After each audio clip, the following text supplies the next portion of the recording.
Good morning friends. இந்த வீடியோவில் நாம் பார்க்க போகிறது A History of the English Languageல Makers of English Languageல The Bible.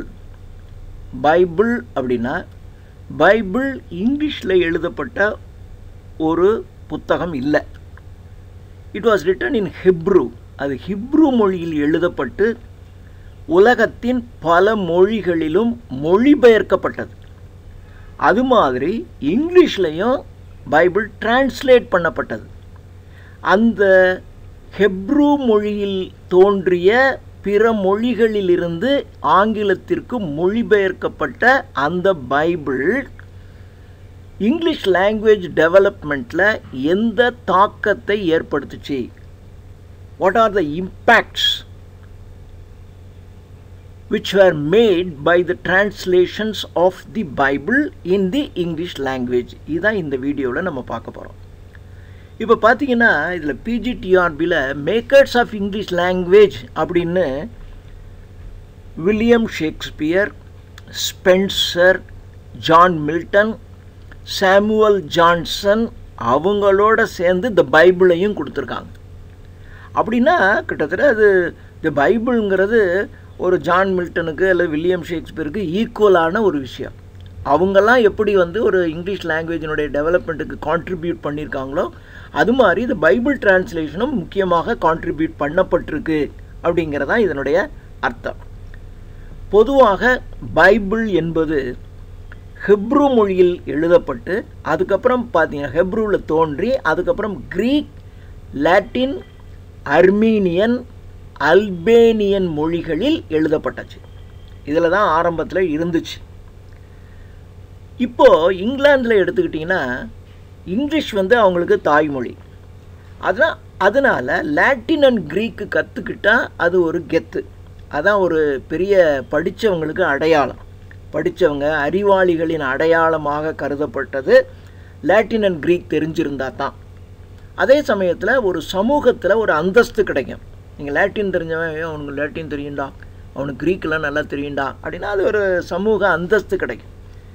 இப்படி ஒரு social snobbery, a mark of scholarship இதனுடையதாக இருந்தது லாட்டின் அண்ட் க்ரீக். அதனால் இங்கிலீஷ் டிரான்ஸ்லேட்டர்ஸ் என்ன பண்ணினாங்க அப்படின்னா, அதாவது இங்கிலீஷ் டிரான்ஸ்லேட்டர்ஸ் என்றால் பிற மொழிகளிலிருந்து ஆங்கிலத்திற்கு புத்தகங்களை மொழிபெயர்த்தவங்க. ஏன்னா இங்கிலீஷ் ரொம்ப லேட்டு. நமக்கு தெரியும் ஓல்டு இங்கிலீஷ் சாசர் காலத்தில் தான் அப்படியே கொஞ்சம் கொஞ்சம் ஓல்டு இங்கிலீஷ் இருந்து மெடிவல் இங்கிலீஷ் அப்புறம் மாடர்ன் இங்கிலீஷ் அப்போ தான் தோன்றுது. அப்போது ஒரு 600-700 வருஷத்துக்கு முன்னாடி தான். ஆனால் பைபிள் தோன்றி எத்தனை வருஷம் இல்லையா? இயேசு கிறிஸ்து உருவாக்கியது அப்படின்னு. அப்போது இந்த பைபிள்ங்கிறது மிக பழமையானது. ஆனால் லாட்டின் அண்ட் க்ரீக் கற்றுக்கிட்ட தான் கெத்து. அதனால் இங்கிலீஷில் ஒரு பெரிய இலக்கிய புத்தகங்கள்லாம் இல்லை. அதனால் பிற மொழிகளிலிருந்து இங்கிலீஷுக்கு டிரான்ஸ்லேட் பண்ணப்பட்டுச்சு. அதெல்லாம் பொதுவாக என்னென்னா க்ரீக் அண்ட் லாட்டினில் இருந்து தான் இங்கிலீஷ் டிரான்ஸ்லேட்டர்ஸ் பல புத்தகங்களை இங்கிலீஷுக்கு டிரான்ஸ்லேட் பண்ணினாங்க. அதில் முக்கியமானது பைபிள். ஸோ பைபிளையும் அவங்க லாட்டின் அண்ட் க்ரீக்கில் இருந்து தான் அவங்க டிரான்ஸ்லேட் பண்ணாங்க. இது முக்கியம். இங்கிலீஷுக்கு டிரான்ஸ்லேட் பண்ணப்பட்டதுக்கு அப்புறம்தான், அதாவது பைபிள் இருந்திருக்கு ரொம்ப வருஷமாக. ஆனால் எப்போ இங்கிலீஷ் லாங்குவேஜுக்கு பைபிள் டிரான்ஸ்லேட் பண்ணப்பட்டுச்சோ அதுக்கப்புறம்தான் பைபிளே ஃபேமஸ் ஆச்சு. இல்லைன்னா அதுக்கு முன்னாடி வரைக்கும் அங்கங்கே ஏதோ சர்ச்சில் இருக்கிறவங்க படிச்சுட்டு இருக்கவங்க பேசிகிட்டு இருப்பாங்க, ஸ்காலர்ஸ்கிட்ட இருந்துச்சு. Only Armenian, Albanian, Greek, Latin இங்கே மட்டும்தான் இருந்துச்சு. ஆனால் இங்கிலீஷ் டிரான்ஸ்லேஷனுக்கு அப்புறம்தான் உலகமே பைபிளை பற்றி தெரிஞ்சுக்கிச்சு. ஏன்னா இங்கிலீஷ்காரவங்க தான் உலகத்தையே ஆண்டான் இல்லையா? உலகத்தில் இருக்க எல்லா நாடுகளையும் இங்கிலீஷ்காரவங்க ஆண்டிருக்காங்க. அதனால் பைபிளில் மொழிபெயர்க்கப்பட்ட உடனே அந்த உலகத்தில் இருக்கின்ற எல்லா நாடுகளுக்கும் பைபிள் போய் சேர்ந்துருச்சு. இதில் சார் க்ரீக் அண்ட் லாட்டினில் தான் இருந்து தான், அதாவது எந்த மொழியிலேருந்து இது கொண்டு வந்தாங்க? ஏன்னா க்ரீக்கில் இருந்திருக்கு, லாட்டினில் இருந்திருக்கு, அர்மீனியனில் இருந்திருக்கு, அல்பேனியனில் இருந்திருக்கு. இதில் எல்லாத்துலேயும் பைபிள் இருந்திருக்கு. இல்லை க்ரீக் அண்ட் லாட்டின் மாத்திரம்தான் எப்படி சொல்கிறீங்க? ஏன்னா அர்மீனியன் அண்ட் அல்பேனியன் லாங்குவேஜ் படித்த ஸ்காலர்ஸ் அப்போ இல்லை. அப்போது அர்மீனியன் லாங்குவேஜ் படித்த ஸ்காலர்ஸு அல்பேனியன் லாங்குவேஜ் படித்த ஸ்காலர்ஸ் இருந்திருந்தால் தான் அவங்க அதிலிருந்து மொழிபெயர்த்திருக்கலாம் அப்படின்னு நம்ம சொல்ல முடியும். அப்படி ஒரு ஸ்காலர்ஸே இல்லாததுனால வேறு வழி கிடையாது. அது இங்கிலீஷ், அது க்ரீக் அண்ட் லாட்டினில் இருந்து தான் இங்கிலீஷுக்கு பைபிள் மொழிபெயர்க்கப்பட்டுச்சு. இன்னொரு ப்ராப்ளம் என்னன்னா, இங்கிலீஷ் லாங்குவேஜில் தேவையான அளவுக்கு வெக்காபுலரி, வார்த்தைகள் இல்லை. ஏன்னா அப்போ தான் தோன்றுறது, ஒரு புதுசாக எதையாவது ஒன்று சொல்லணுன்னா அதுக்குன்னு ஒரு வேர்ட் கிடையாது. அதனால அவங்க என்ன பண்ணாங்க அப்படின்னாக்கா, நிறைய லாட்டின் வேர்ட்ஸு, ஃப்ரெஞ்சு வேர்ட்ஸும் அப்படியே எடுத்துக்கிட்டாங்க இங்கிலீஷில். அப்படியே லாட்டின் வேர்ட்ஸை அப்படியே இங்கிலீஷ் வேர்ட் மாதிரி பயன்படுத்திட்டான். ஃப்ரெஞ்சு வேர்ட்ஸை அப்படியே எடுத்து இங்கிலீஷ் வேர்ட் மாதிரி பயன்படுத்த ஆரம்பிச்சிட்டாங்க. பைபிள்லையும் பார்த்தீங்கன்னா நிறைய லாட்டின் வேர்ட்ஸு, ஃப்ரெஞ்சு வேர்ட்ஸ் எல்லாம் உள்ளுக்குள்ளே இருக்கும். ஆனால் இங்கிலீஷ் மாதிரியே இருக்கும், இங்கிலீஷ் பைபிள் அப்படின்ட்டுருவாங்க. இந்த சமயத்தில் தான் பிரிண்டிங் டெக்னாலஜி வருது. அதே சமயத்தில் இங்கிலீஷ் மாடர்ன் இங்கிலீஷ் அது ஸ்டாண்டர்டைஸ் பண்ணப்படுது இல்லையா? ஹிஸ்ட்ரி ஆஃப் இங்கிலீஷ் லாங்குவேஜில் நமக்கு தெரியும், old English, middle English, modern English. இந்த மாடர்ன் இங்கிலீஷ் வந்ததுக்கப்புறமா அதை ஸ்டாண்டர்டைஸ் பண்ணாங்க. இப்படி தான் இருக்கணும், இந்த வேர்டுனா இப்படி தான் பயன்படுத்தணும், இப்படியெல்லாம் மாற்றியெல்லாம் சொல்லக்கூடாது என்று ஒரு ஸ்டாண்டர்டைசேஷன் வந்துச்சு.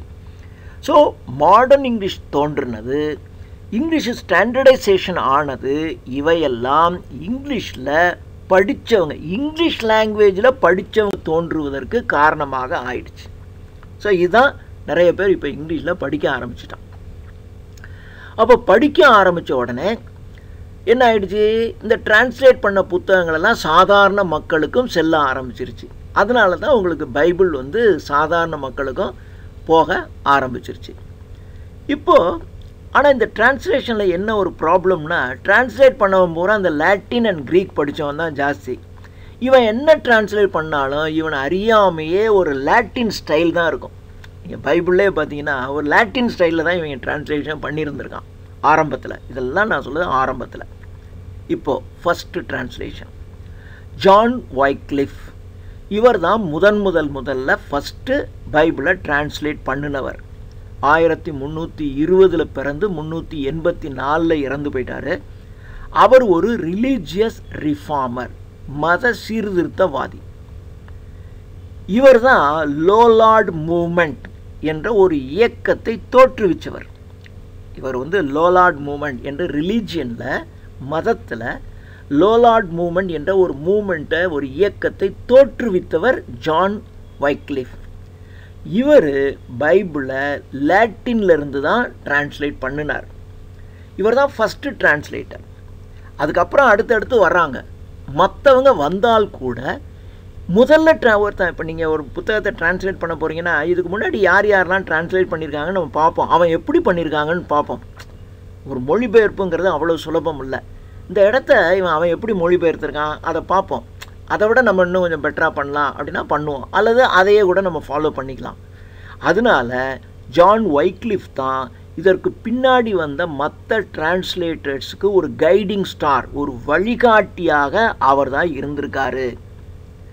இவர் லோலார்ட் மூவ்மெண்ட்டினுடைய ஃபவுண்டராக இருந்ததுனால இவர் டிரான்ஸ்லேட் பண்ண பைபிளுக்கு Lollard version of the Bible அப்படின்னே பேர். அது பேர் Lollard version of the Bible அப்படின்னு பேர்.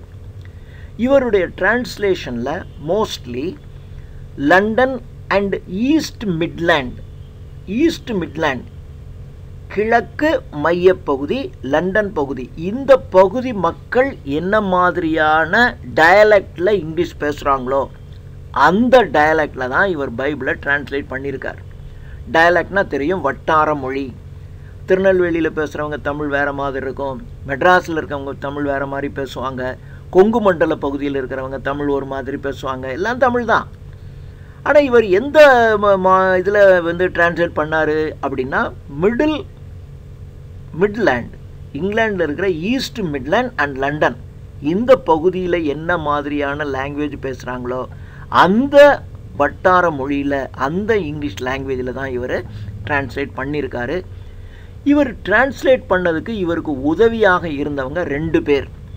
ஒருத்தர் ஜான் பர்வே, இன்னொருத்தர் நிக்கலோஸ் ஹெர்ஃபோர்ட். ஜான் பர்வே, நிக்கலோஸ் ஹெர்ஃபோர்ட், இந்த 2 பேரும் தான் ஜான் வைக்லிஃப் பைபிளை டிரான்ஸ்லேட் பண்ணுறதுக்கு அவர் கூட ஹெல்ப்பாக இருந்தவங்க. ஆனால் இவங்க டிரான்ஸ்லேஷன்னால் சாதாரண படிக்காதவங்க கூட இவருடைய டிரான்ஸ்லேஷன் வச்சுக்கிட்டு, ஏன்னா எல்லாருக்கும் பைபிள் முக்கியம். இப்போ இந்துக்கள் அப்படின்னாக்கா பகவத்கீதை முக்கியம், குரான்னாக்கா இஸ்லாமியர்களுக்கு முக்கியம். ஆனால் அது வந்து ஒரு அரேபிய மொழியிலே இருக்குதுன்னு வச்சிங்களேன். இந்தியாவில் இருக்கக்கூடிய சாதாரண முஸ்லீம்கள் அதை படிக்க முடியுமா? அது ஏதோ அவங்க படித்து சொல்கிறத கேட்டுக்கிட்டு இருப்பாங்க, அவ்வளோதான். ஆனால் ஒரு தமிழில் வந்துருச்சு அப்படின்னு வச்சுங்க, சாதாரண ஆள் கூட காசு கொடுத்து வாங்கி வீட்டில் வச்சுக்கிட்டு படிக்கலாம் இல்லையா? அது மாதிரி இவர் டிரான்ஸ்லேஷன் வந்ததுனால ரொம்ப கல்வியறிவில்லாத, அதிக கல்வியறிவில்லாத மக்கள், படிக்காத மக்கள் கூட இவருடைய டிரான்ஸ்லேஷனை பயன்படுத்தி பைபிள் தெரிஞ்சுக்கிட்டாங்க. ஸோ இது ஜான் வைக்லிஃப். 2வது டிரான்ஸ்லேஷன், 2வது பைபிளை டிரான்ஸ்லேட் பண்ணவர் வில்லியம் டிண்டேல். 100 வருஷம் கழிச்சு வில்லியம் டிண்டேல் என்கின்ற ஒருத்தர் கிரீக் அண்ட் ஹெப்ரூ லாங்குவேஜ் இதில் இருந்து New Testament and book of prayers இதை டிரான்ஸ்லேட் பண்ணார். இவர் வந்து ஓல்டு டெஸ்டமெண்ட் பண்ணலை, நியூ டெஸ்டமெண்ட். ஏன்னா பைபிள் என்பது ஓல்டு டெஸ்டமெண்ட், நியூ டெஸ்டமெண்ட், பழைய ஏற்பாடு புதிய ஏற்பாடுன்னு சொல்லுவாங்க. இந்த ரெண்டையும் சேர்ந்து தான் பைபிள். ஆனால் இவர் என்ன பண்ணியிருக்காரு வில்லியம் டிண்டேல்னா, கிரீக் அண்ட் ஹெப்ரூ லாங்குவேஜில் இருந்து நியூ டெஸ்டமெண்ட்டையும் புக் ஆஃப் ப்ரேயர்ஸை மட்டும் இவர் டிரான்ஸ்லேட் பண்ணார். இவர் டிரான்ஸ்லேட் பண்ணி அதை இங்கிலாந்துக்கு கொண்டு வந்துட்டார். அங்கேருந்து இங்கிலாந்துக்கு அதை கொண்டு வந்துட்டார். இவருடைய டிரான்ஸ்லேஷன் எப்படி இருக்குன்னா, கலோக்கியல் ஸ்டைலில், சாதாரண மக்கள் பேசுகிறாங்க இல்லையா, பேச்சு வழக்கு, அந்த மாதிரி பேச்சு வழக்கில் இருந்துச்சு. பேச்சு வழக்கில் இருந்ததுனால, சாதாரண மக்கள் பேசுகிற மாதிரி பேச்சு வழக்கில் இருந்ததுனால, ஆர்டினரி பீப்புள் கூட இந்த தியாலஜி எனப்படுகின்ற இந்த சமயியல், தெய்வீக சமயம் சம்பந்தமான இந்த விஷயங்களை அவங்க எளிதில் புரிந்து கொள்கிற மாதிரி இருந்துச்சு. அதனால இவருக்கு ரொம்ப கான்ட்ரோவர்சியலாக இவரை சொல்ல ஆரம்பிச்சிட்டாங்க.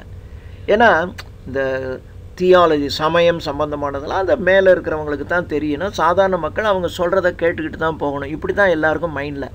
அவனே படிச்சுக்கிறது அப்படின்னாக்கா அப்புறம் அந்த சாமியார், பூசாரி, பிஷப்பு, ஃப்ரையர்ஸு, பார்சன் இவங்களுக்கெல்லாம் வேலை இல்லைல்ல. அவன் வீட்டில் உட்காந்து படிச்சுக்கிறான், அப்புறம் என்ன நீங்கள்? இப்போ பைபிள் நமக்கு படிக்க தெரியும்.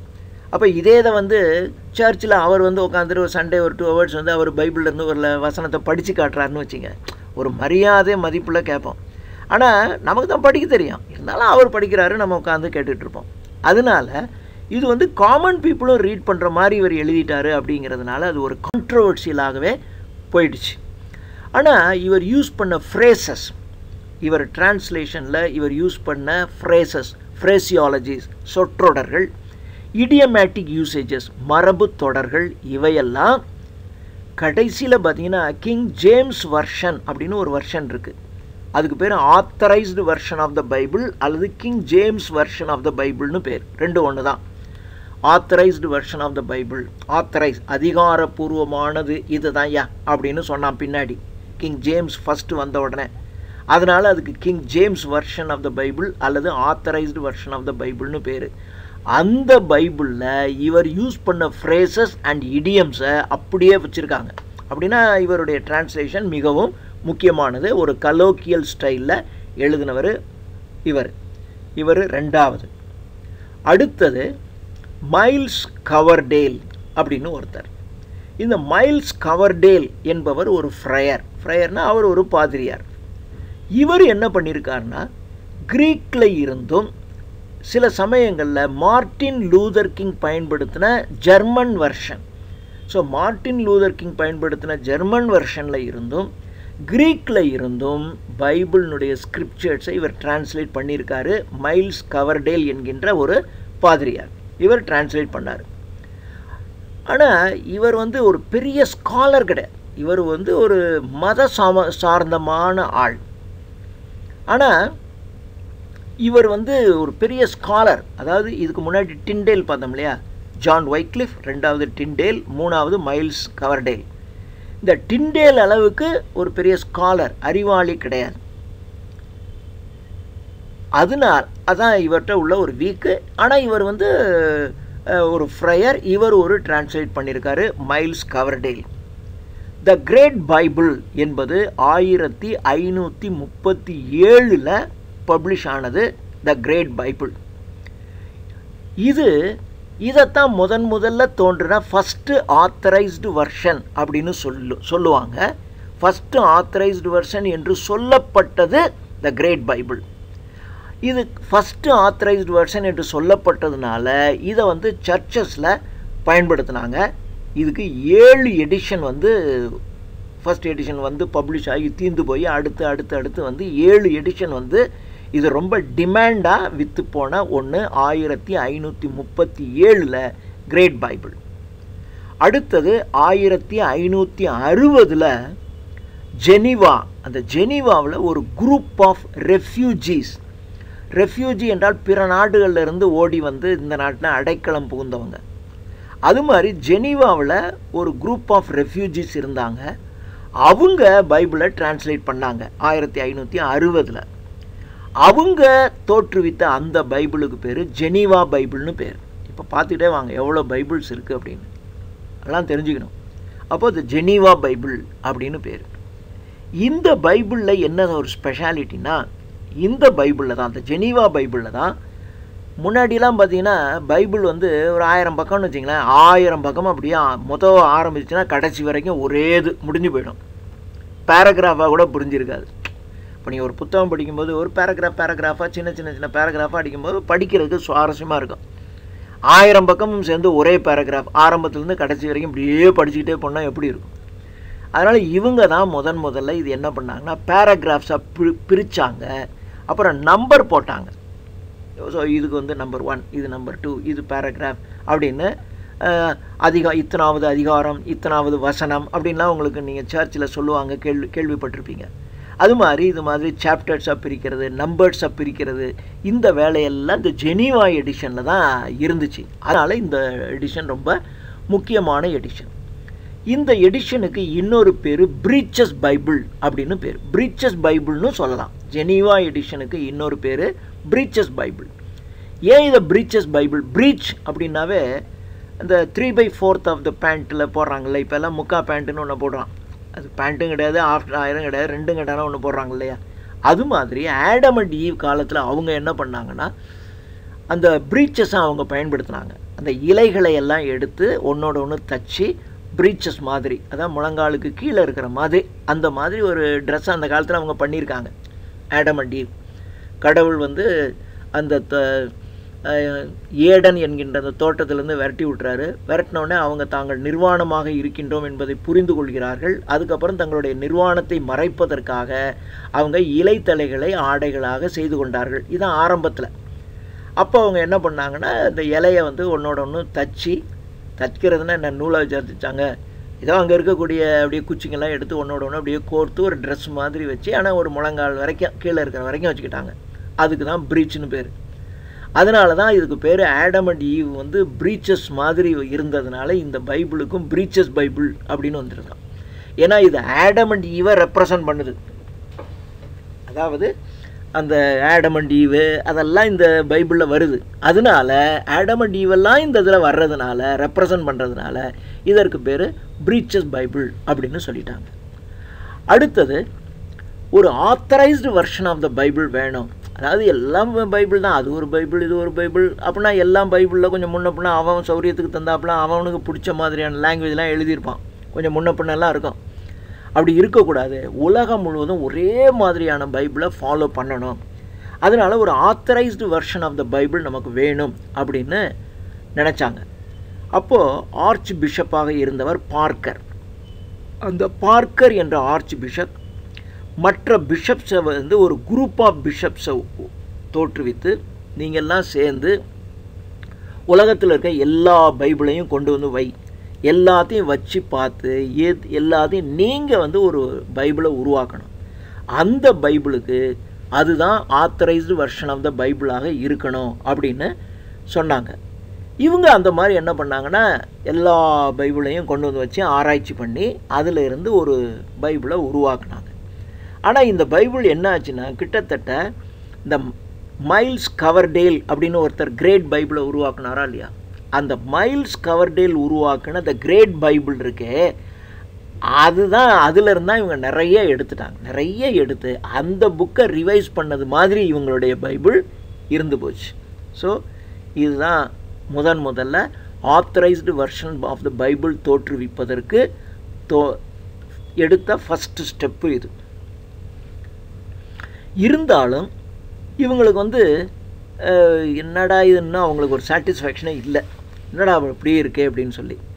அப்புறம்தான் ஒரிஜினல் கிரீக்கு ஒரிஜினல் ஹிப்ரூவில் இருந்து சர்ச்சஸ்க்கு மாத்திரம் பயன்படுத்துகிற மாதிரி, சர்ச்சில் மாத்திரம் பயன்படுத்தினியா, சாதாரண மக்கள் எதை வேணாலும் படிக்கட்டும். ஆனால் சர்ச்சில் இந்த சர்ச்சில் இப்படி சொன்னாங்க, அந்த சர்ச்சில் அப்படி சொன்னாங்கன்னு இருக்கக்கூடாது இல்லையா. பைபிள் தான், இந்த சர்ச்சிலையும் பைபிள்லேருந்து சொல்கிறான், அந்த சர்ச்சிலையும் பைபிள்லேருந்து சொல்கிறான். அந்த சர்ச்சில் ஒரு பைபிள் டிரான்ஸ்லேஷன் வச்சுருக்காங்க, இந்த பைபிள் சர்ச்சில் வேறு ஒரு டிரான்ஸ்லேஷன் வச்சுக்கிட்டு சொல்கிறாங்கன்னு வச்சுங்க.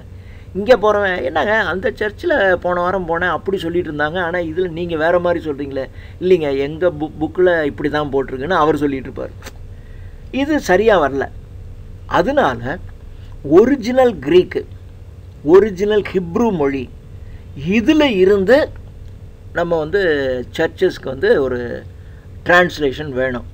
அதுதான் சர்ச்சில் இருக்கிறவங்களாவது ஒரே மாதிரி பயன்படுத்தணையா அப்படின்னு நினைக்க ஆரம்பித்தாங்க.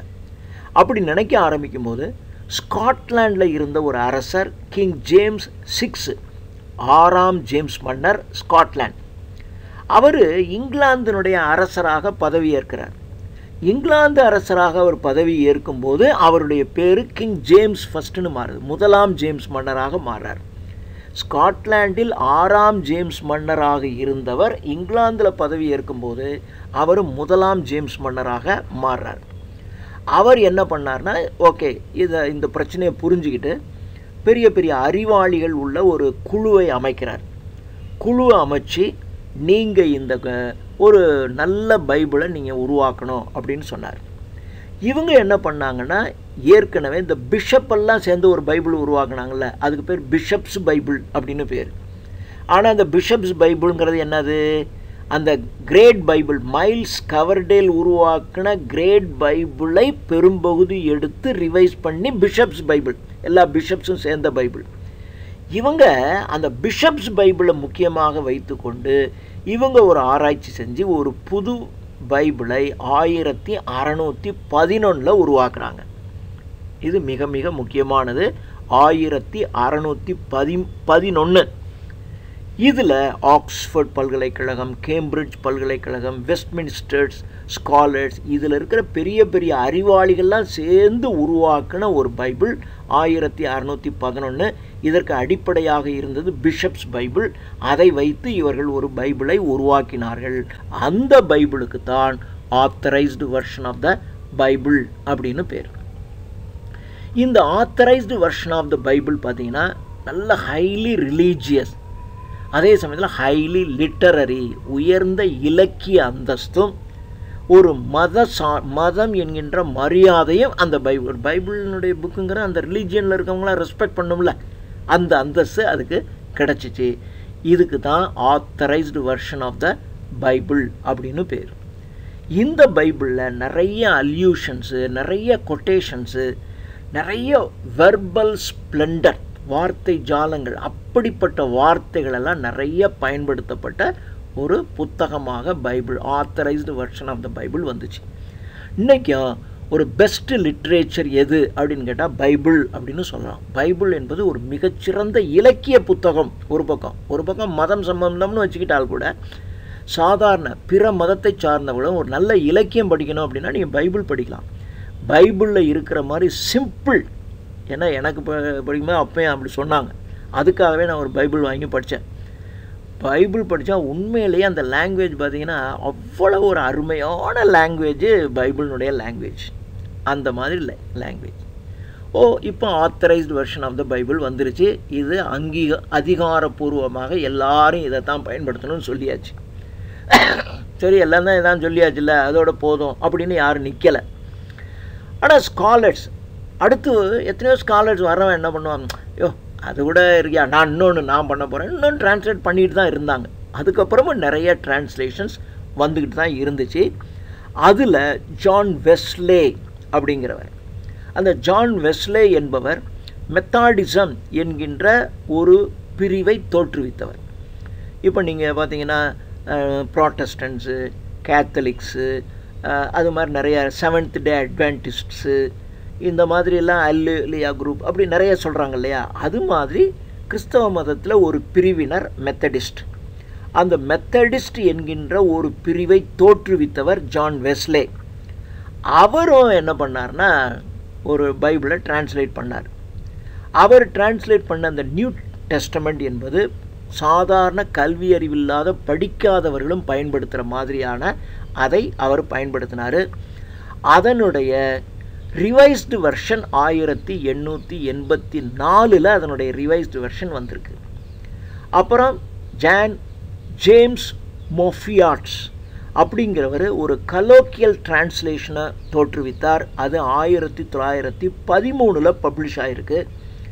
ஜேம்ஸ் பிலிப் என்கின்றவர் ஒரு ஆங்கிலிக்கன் பிரிஸ்ட், ஆங்கிலிக்கன் சர்ச்சில் இருக்கிற ஒரு பிரிஸ்ட்டு ஜேம்ஸ் பிலிப். அவருடைய நியூ டெஸ்டமெண்ட்டு ஒரு கான்டெம்பரரி இங்கிலீஷ், ஒரு சமகாலத்து இங்கிலீஷில் 1958 தோற்றுவிக்கப்பட்டது, உருவாக்குனது இந்த நியூ டெஸ்டமெண்ட் ஜேம்ஸ் பிலிப்பினுடையது. அடுத்தது 1961 த நியூ இங்கிலீஷ் பைபிள் அப்படின்னு ஒரு பைபிள் ஒன்று பப்ளிஷ் பண்ணப்பட்டது. 1976 த குட் நியூஸ் பைபிள் என்ற ஒரு பைபிள் பப்ளிஷ் பண்ணப்பட்டிருக்கு. ஆனால் இந்த குட் நியூஸ் பைபிள் என்பது எதுக்காக அப்படின்னா, ஆங்கிலத்தை தாய்மொழியாக கொள்ளாத, பிற மொழிகளை தாய்மொழிகளாக கொண்ட கிறிஸ்தவர்கள் அல்லாதவர்கள், இப்போ நாமன்னு வச்சுங்களேன் இந்துக்கள், இவங்களுக்கு கிறிஸ்டின் தாய்மொழி இல்லை, நமக்கு இங்கிலீஷும் மதர் டங் கிடையாது. ஆனால் இப்போ நம்மளை கிறிஸ்தவ மதத்துக்கு மாற்றணும். அப்போ கிறிஸ்தவ மதத்துக்கு மாற்றணும்னு நமக்கு புரிகிற மாதிரி சாதாரணமாக இருக்கணும், ஈஸியாக நமக்கு புரிகிற மாதிரியான ஒரு ஸ்டைலில் சிம்பிளாக இருக்கணும். அதுக்காக தோற்றுவிச்சதான் the good news Bible. The good news Bible என்பது மிஷனரிஸ், பிற மொழிகளை, பிற மதத்தினரை கிறிஸ்தவ மதத்திற்கு மாற்றுவதற்காக செய்கின்ற அவர்கள் பயன்படுத்துவதற்கு உருவான ஒரு Bible, the good news Bible என்று ஒன்று. அடுத்தது 1978 த நியூ இன்டர்நேஷ்னல் வெர்ஷன் அப்படின்னு ஒரு பைபிள் தோன்றுச்சு. த நியூ இன்டர்நேஷ்னல் வெர்ஷன் அப்படின்னு ஒரு பைபிள். இது என்ன பண்ணுச்சு அப்படின்னா, இந்த ஓல்டு டெஸ்டமெண்ட் இருக்கு இல்லையா, அந்த ஓல்டு டெஸ்டமெண்ட்டை யுனைடெட் ஸ்டேட்ஸில் ஐசக் லீசர் என்பவர் யுனைடெட் ஸ்டேட்ஸ் ஆஃப் அமெரிக்காவில் இவர் என்ன பண்ணார், இந்த பைபிளை பப்ளிஷ் பண்ணார். 20ஆம் நூற்றாண்டின் தொடக்கம் வரையிலும் இதுதான் ஒரு ஸ்டாண்டர்ட் வெர்ஷனாக அமெரிக்காவில் இருந்துச்சு. 20ஆம் நூற்றாண்டின் ஆரம்ப காலம் வரையிலும் இந்த ஓல்டு டெஸ்டமெண்ட் இருக்கு பாருங்கள், இதுதான் ஒரு ஸ்டாண்டர்டான ஒரு பைபிளாக இருந்துச்சு. அதுக்கப்புறம் பார்த்துட்டிங்கன்னா அந்த மெசோரேட்டிக் டெக்ஸ்ட், அந்த ஓல்டு டெஸ்டமெண்ட்டில் மெசோரேட்டிக் டெக்ஸ்ட், அதை அடிப்படையாக கொண்டு ஒரு டிரான்ஸ்லேஷன் வந்துச்சு. இதை யூதர்கள், ஜூவிஷ் பப்ளிகேஷன் சொசைட்டி என்பவர்கள், யூதர்கள் அவங்க வேற, ஆனால் அவங்களுக்கும் பைபிள் தான் ஒரு ஸ்கிரிப்ட். அதனால் அவங்க என்ன பண்ணாங்கன்னா, ஓல்டு டெஸ்டமெண்ட்டை மேசோரேட்டிக் டெக்ஸ்டினுடைய அடிப்படையில் ஓல்டு டெஸ்டமெண்ட்டை அவர்கள் பப்ளிஷ் பண்ணாங்க. அந்த ஜூவிஷ் பப்ளிகேஷன் சொசைட்டி என்பது 1917 பப்ளிஷ் பண்ணப்பட்டது. இதுதான் ஆத்தரைஸ்டு வெர்ஷனாகவும் ரிவைஸ்டு வெர்ஷனாகவும் கருதப்பட்டது. ஆனால் இது முழுக்க ஓல்டு டெஸ்டமெண்ட் இருக்கு இல்லையா, old testament translation to the juice in America, அமெரிக்காவில் இருக்கின்ற யூதர்கள் பயன்படுத்துகிற ஒரு டெக்ஸ்டாக மாத்திரம்தான் இது மாறிப்போச்சு. அதுக்கப்புறம் பார்த்தீங்கன்னா பைபிள் வந்து உலகம் முழுவதும் போயிடுச்சு. உலகத்தில் எல்லா இடங்கள்லையும் பைபிள் இப்பொழுது பரவ ஆரம்பிச்சிருச்சு. அதனால் ஆசிரியர்கள், டீச்சர்ஸ், ரைட்டர்ஸ், எழுத்தாளர்கள், இல்லை கல்விமான்கள், இவங்க எல்லாமே என்ன பண்ண ஆரம்பிச்சிட்டாங்கன்னா பேச்சு வழக்கில் பைபிள்லேருந்து கொட்டேஷனை பயன்படுத்த ஆரம்பிச்சிட்டான். எல்லாரும் பைபிள் படிக்கிறாங்க. பைபிள் படிக்கும்போது பேசும்போது என்ன பண்ணுறான்னா டக்குன்னு பைபிள்லேருந்து ஒரு 2 லைனை கொட்டேஷன் மாதிரி யூஸ் பண்ண ஆரம்பிச்சிட்டான். அதனால் பைபிள் வந்து சாதாரண மனிதர்களினுடைய மனசுலையும் என்ன ஆயிடுச்சு, பைபிள் மனதுக்குள்ளே பதிய ஆரம்பிச்சிச்சு. அதுக்கு முன்னாடிலாம் சர்ச்சில் தான் பயன்படுத்துவாங்க, ஸ்காலராக இருக்கிறவன் தான் பண்ணுவான்.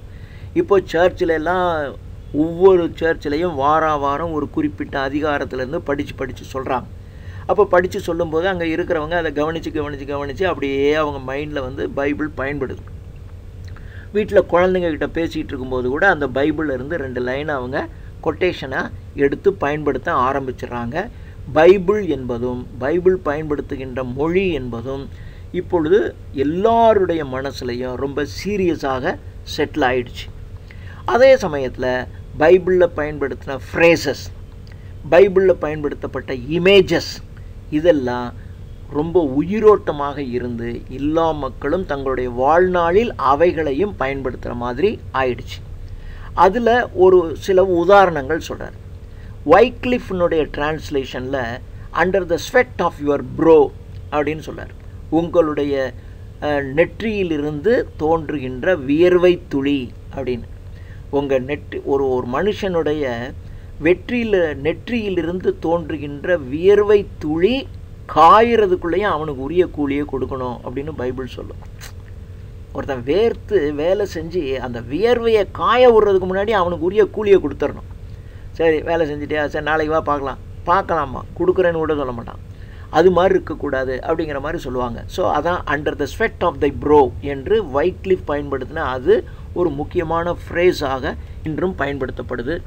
அதே மாதிரி பேபிள் நாட் மச், ரொம்ப வளராத, ஸ்கேப் கோட், அதாவது பாவம் ஒரு இடம் பழி வரும்னு எவனோ ஒருத்தன் குற்றம் செஞ்சுருப்பான், இவன் வந்து நடுவில் மாட்டிக்குவான். அந்த மாதிரி scapegoat, long suffering, peacemaker, அமைதியை உருவாக்குறவர், ஸ்டம்பிளிங் பிளாக் என்றால் தடைக்கல், த ஃபேட்டட் காஃப், நல்லா குண்டாக இருக்கிற கண்ணுக்குட்டி, ஃபில்தி லியூக்கர், மெர்சி சீட், டே ஸ்ப்ரிங், இது எல்லாம் டிண்டேல் பயன்படுத்தின ஃப்ரேசஸ்.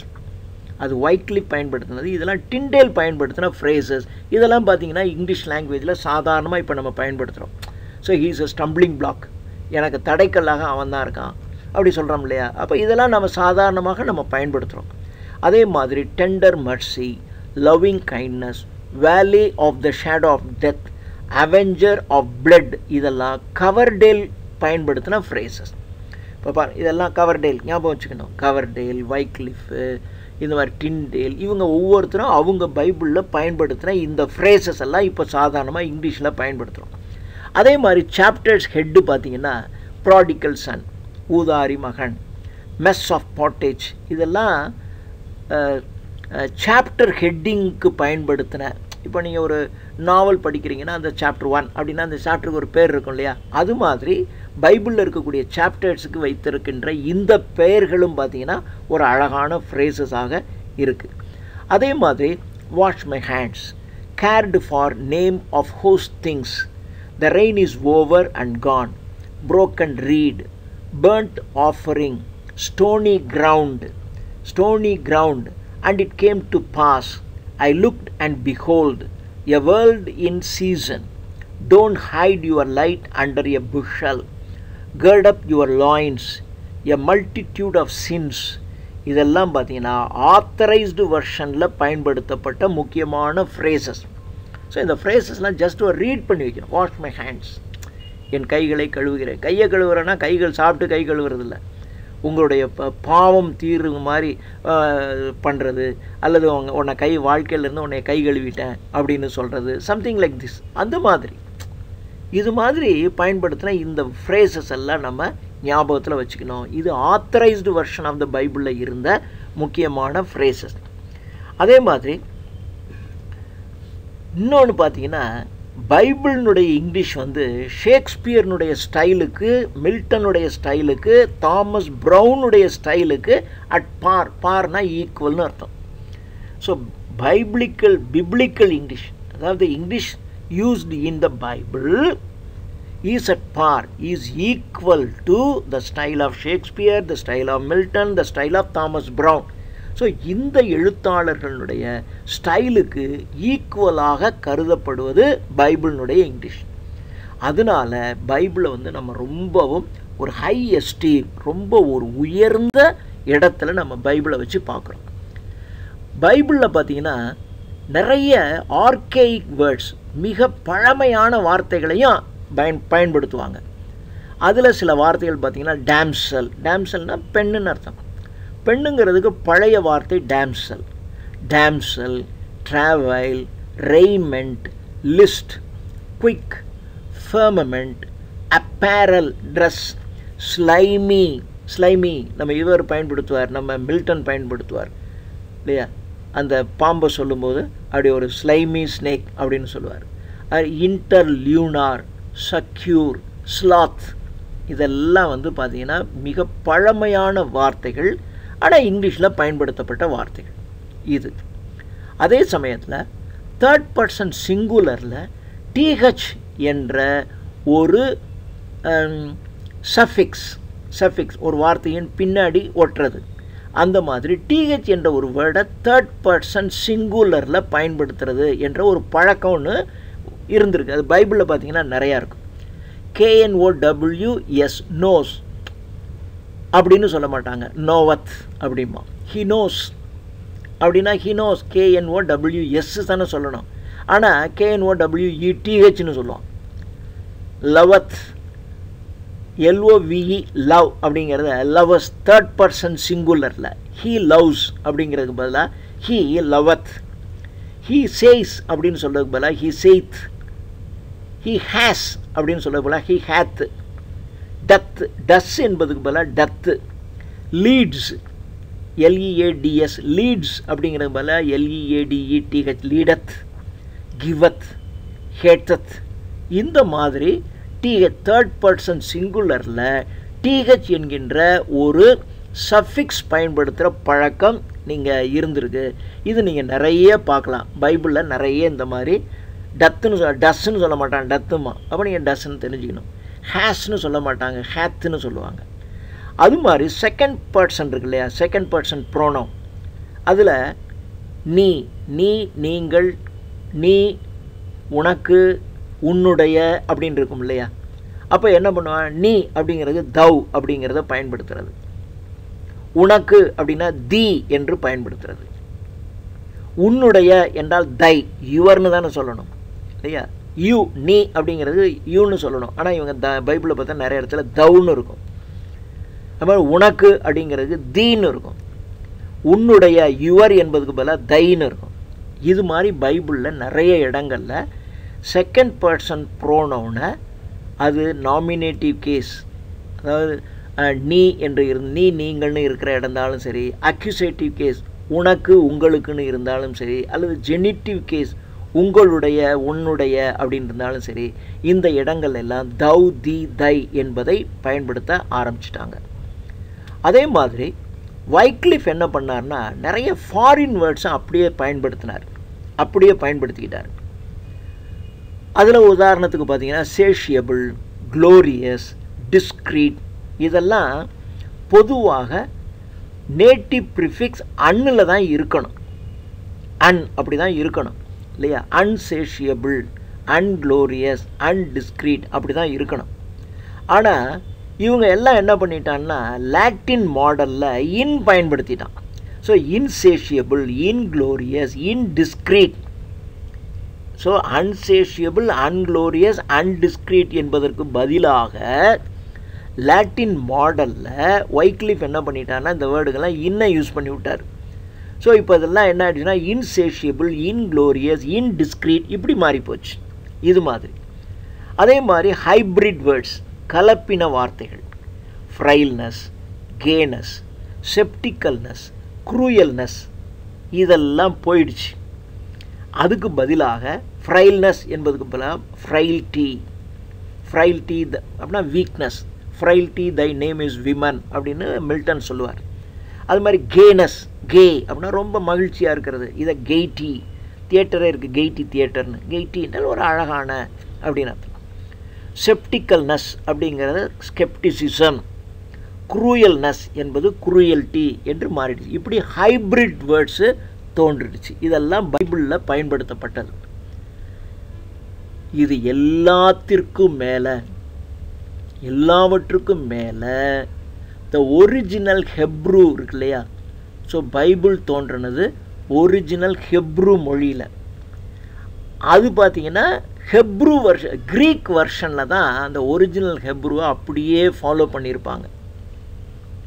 அது ஸோ இப்போது கான்டெம்பரரி, இப்போ சமகாலத்திய மொழிபெயர்ப்பாளர்களெல்லாம் அவங்க ஒரிஜினல் ஹெப்ரூ க்ரீக் வெர்ஷன் இவைகளைத்தான் அவர்கள் அதிகமாக பயன்படுத்தி, ஏன்னா இப்போ டிரான்ஸ்லேட்டுங்கிறது ஒரு பெரிய விஷயமே கிடையாது. அதனால் எல்லாம் ஒரிஜினல் ஹெப்ரூ க்ரீக் வெர்ஷனில் இருந்தால் இப்போ வரவங்க நிறையா டிரான்ஸ்லேட் பண்ணிக்கிட்டே இருக்காங்க. இருந்தாலும் ஒரு ஆத்தரைஸ்டு வெர்ஷன் ஆஃப் த பைபிளுக்கு இணையாக King James version of the Bible இருக்குது, authorised version of the Bible சொல்லியிருக்கோம் இல்லையா? எவ்வளோ டிரான்ஸ்லேட்டர் வந்துருச்சு. ஆனால் எல்லா டிரான்ஸ்லேஷனும் ஒன்றும் ரொம்ப கஷ்டமானதாக இருக்கும், அல்லது பெரிய அறிவாளிகள் படிக்கிறதா இருக்கும், என்னமோ இருக்கும், நல்லா இருக்கும், எதையுமே குறையெல்லாம் சொல்ல முடியாது. ஆனாலும் King James version of the Bible அல்லது ஆத்தரைஸ்டு வெர்ஷன் ஆஃப் த பைபிளை சர்பாஸ் பண்ணுற மாதிரி, அதை தூக்கி அடிச்சுட்டு அதை விட சூப்பர்னு சொல்கிற மாதிரி இது வரைக்கும் ஒரு பைபிள் டிரான்ஸ்லேஷன் வரலை. ஆத்தரைஸ்டு வெர்ஷன் தான். அதனால் நீங்கள் பைபிள் அப்படின்னீங்கன்னாவே உங்கள் கைக்கு கிடைக்கிறது என்னவாக தான் இருக்கும்? Authorised version of the Bible தான் உங்கள் கையில் கிடைக்கும். King James version of the Bible தான் உங்கள் கையில் கிடைக்கும். ஆனால் there are hundreds of translation. பொதுவாக அந்த கிறிஸ்தவ மதத்தில் ரொம்ப இன்ட்ரெஸ்டிங்காக இருக்கிறவங்க என்ன பண்ணுவாங்கன்னா, உலகத்திலேருந்து இப்படி எல்லா விதமான வெர்ஷன் ஆஃப் த பைபிளும் வச்சுருப்பாங்க. இப்போ நம்ம பைபிள்னால் ஒரே ஒரு பைபிளை வாங்கி வீட்டில் வச்சுக்குவோம். ஆனால் உண்மையான கிறிஸ்தவர்கள் என்ன பண்ணுவாங்கன்னா, எல்லா பைபிளும் வாங்குவோம். ஆனால் எல்லா பைபிளும் கிடைக்கும். நீங்கள் வெளிநாட்டுக்கு போனீங்கன்னாக்கா இது வந்து பிஷப்ஸ் பைபிள், இது வந்து த கிரேட்டர் பைபிள், அப்படி எல்லாம் கிடைக்கும் இல்லையா? எல்லாம் பிசிச் பைபிள், அது மாதிரி கேட்டிங்க. அந்த மாதிரி ஒரு பைபிள் வேணும்னு கேட்டிங்கன்னா கிடைக்கும். அல்லது இந்த பாதிரியார்கள் இருக்கக்கூடிய அவங்களுடைய லைப்ரரி இருக்கு இல்லையா? அந்த லைப்ரரிக்குள்ளே போய் பார்த்தீங்கன்னா இவ்வளோ version of the various translations of the Bible கிடைக்கும். அப்படி தேடி தேடி தேடி உண்மையான கிறிஸ்தவர்களாக இருந்தால் அப்படி தேடி தேடி தேடி தங்களுடைய பைபிளுங்கிறது எவ்வளோ பெரிய விஷயம், அதை தேடி தேடி வாங்கி தங்களுடைய லைப்ரரியில் அழகாக வச்சுக்குவாங்க. என்னதான் வச்சுருந்தாலும் இன்றைக்கும் உலகத்தில் மிகச்சிறந்த டிரான்ஸ்லேஷனாக கருதப்படுவது the authorised version of the Bible அல்லது King James version of the Bible. இந்த பைபிள் இன்னைக்கு படிச்சிங்கனாலும் ஒரு சரியான ஒரு நல்ல லிட்ரேச்சர், நீங்கள் ஒரு நல்ல இலக்கியம் படிக்கணும்னு நினச்சிக்கிட்டிங்கன்னா King James version of the Bible authorised. Sir நான் வந்து கிறிஸ்டின் இல்லை சார், நான் ஏன் சார் அதை படிக்கணும்? அப்படி கிடையாது. அது மாதிரி கிறிஸ்தவர்களும் சொல்கிறேன், நீங்கள் நல்ல தமிழில் ஒரு இலக்கியம் படிக்கணும் அப்படின்னா தேவாரம் திருவாசகத்துக்கு மேலே என்ன இலக்கியம் இருக்குது? திருக்குறள் மட்டும் தேவாரம் திருவாசகம் எல்லாம் அது இந்து மதத்தை சொல்கிறது, அப்படி எடுக்கக்கூடாது. ஒரு இலக்கியம் அப்படின்னு போயிட்டீங்கன்னா உங்களுக்கு மதம் என்று நீங்கள் பார்த்தீங்கன்னா எந்த இலக்கியத்தையும் நீங்கள் படிக்கவே முடியாது, படிக்கக்கூடாது.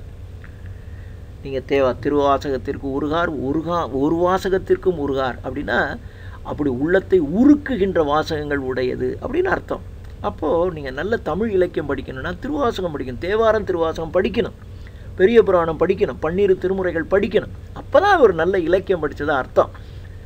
அது மாதிரி இல்லை நான் அதெல்லாம் மதம் சம்பந்தது, நான் மத சார்பற்றவன், நான் அதெல்லாம் படிக்க மாட்டேன் அப்படி சொல்லக்கூடாது. அதே மாதிரி நீங்கள் பைபிளும் நீங்கள் கிறிஸ்தவராக இல்லாமல் இருக்கலாம், ஆனால் ஒரு நல்ல இலக்கியம் படிக்க வேண்டும் என்று நீங்கள் விரும்பினீர்கள் என்றால் the authorised version of the Bible, James version of the பைபிளை ஒரு தடவையாவது வாழ்க்கையில் படித்து பாருங்கள். அவ்வளவு ஒரு அருமையான இலக்கியம். தேங்க்யூ.